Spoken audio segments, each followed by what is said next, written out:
So yeah, Pokemon Y. It's definitely one of my favorite games. Many people by now may know that, but for those who don't know that, yes, Pokemon Y is my favorite video game of all time. And I thought since I'm going to get back to trying to review video games, why not start off fresh with probably my favorite video game of all time? And why many people do not like this game. Well, there are a lot who do love this game.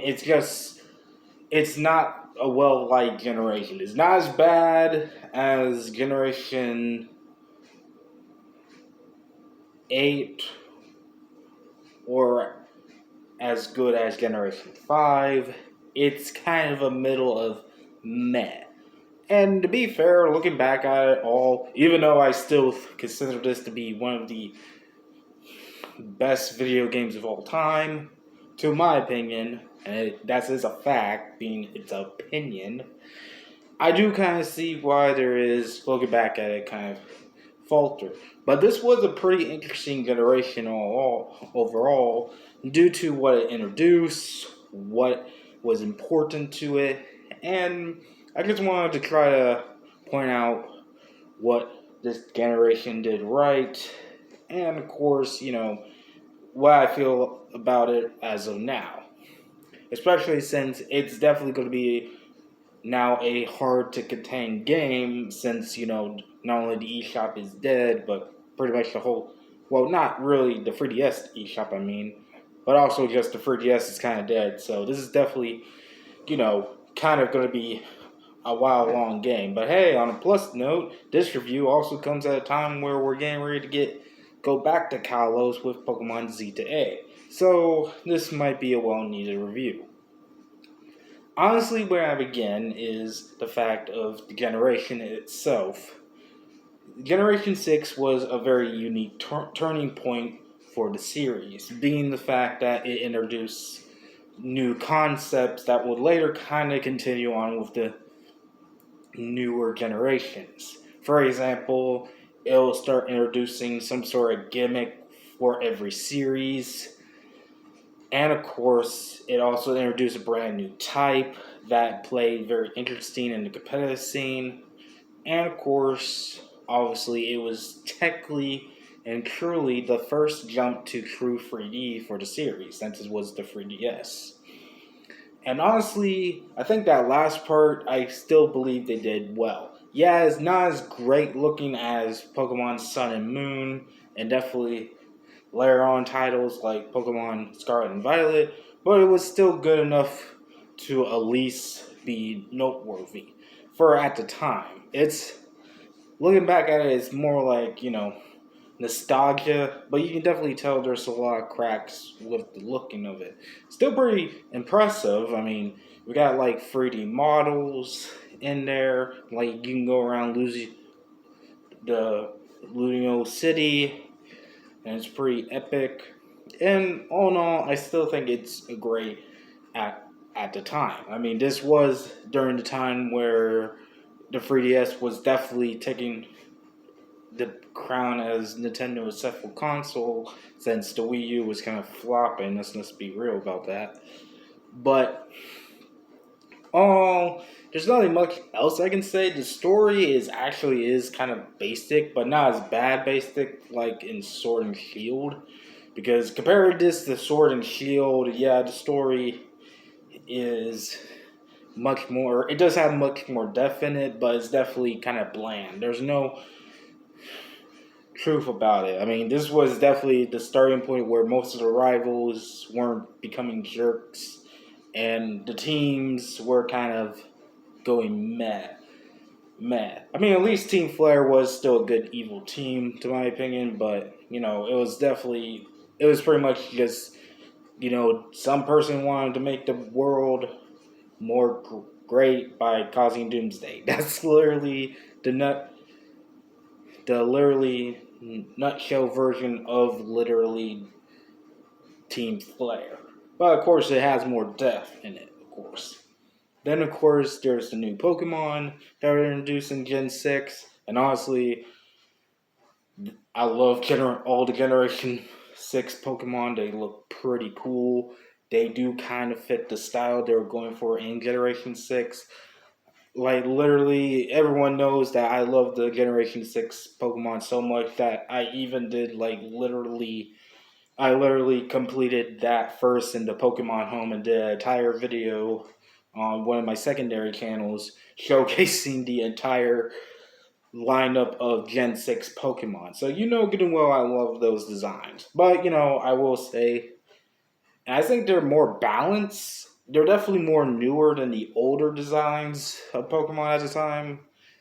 But I think they were more balanced. It's not like like the recent two generations. Because no offense to Generation 9 and 8, since they definitely do got some good looking Pokemon, but you notice that they come more, especially Generation 8. Generation 8 Pokemon looks pretty much like they just grab a rainbow and just splash everything on those Pokemon. Meanwhile, Generation 6 has a balance of color, but not too crazy. I don't know. I mean, be fair, I do like most Pokemon's designs, so it's not like that much, but I mean, I'm saying, to my opinion, it is much more balanced with those designs. And of course, we have the two major things that was introduced in Pokemon X and Y that technically kind of changed the landscape. And honestly, looking back at these two things, well, or rather one, since the other thing is still now obvious, I think it was definitely outdated at a time, which is interesting because it is coming back, though how they're going to reintroduce it is very interesting. That being Mega Evolution.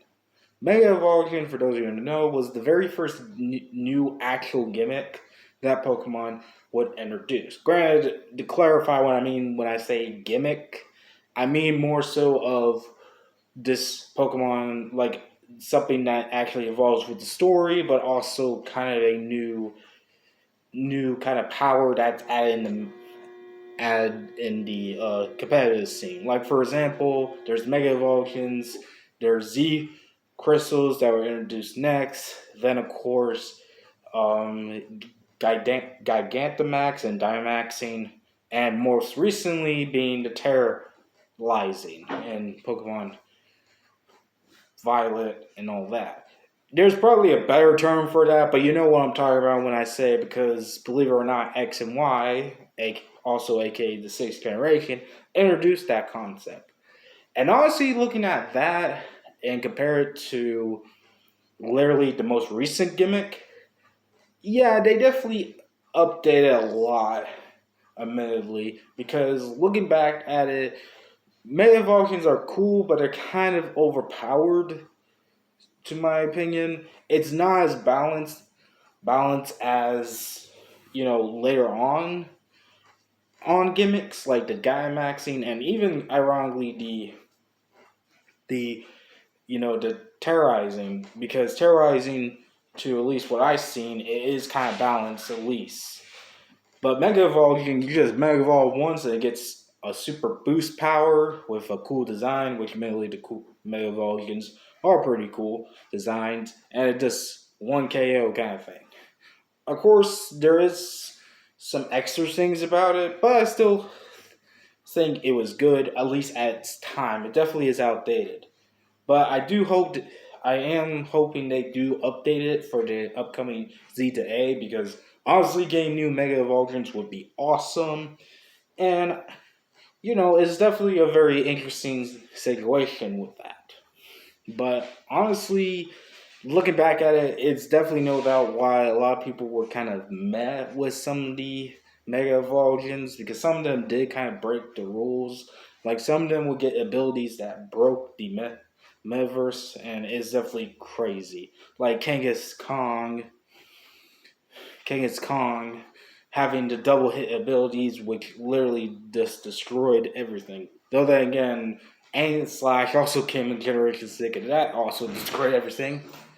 So it's definitely very much interesting to say the least.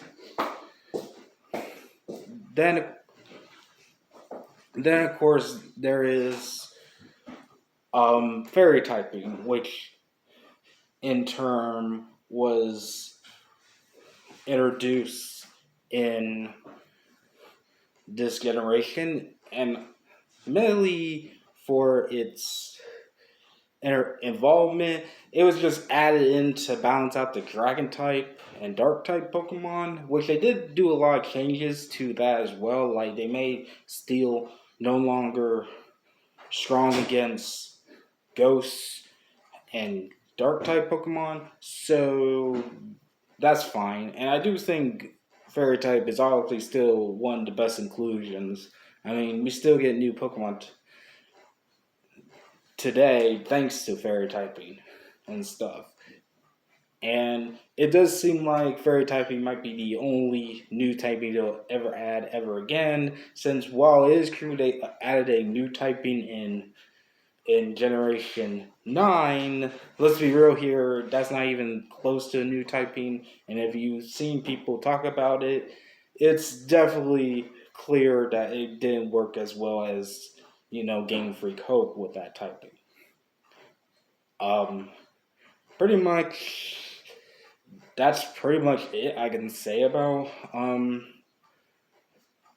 generations this generation and the game. Like I said, there's nothing else I can say about the game other than it looks good, it sounds good, it definitely has some of the best Pokemon designs in my opinion, and it's definitely one of a great game for me. For me, it's definitely like literally S tier rank. It's definitely gets an A plus for me for being one of the best games. But that's for me. Looking at it without my bias, I could still say it's a good game with some its back it holdbacks because there is a lot of drawbacks with this game. If you've seen it, um, honestly, it depends on the person, but for me it would be A plus, but for a normal person, I'll just give it a B. It's because it's still a good game. I think you will still enjoy it at least. It's pretty straightforward and easy to do, and I do believe it's a great start for people who just want to get into Pokemon. The story is kind of bland, but it'll be fine. I honestly believe this is a good game to start with because later on games they kind of just throw you out in the open. And this game, it may be a little bit hand but it's definitely a good way to start the Pokemon series. Anyways, this has been Flockcat. I hope you enjoy this review. Snapping out of here. Bye bye.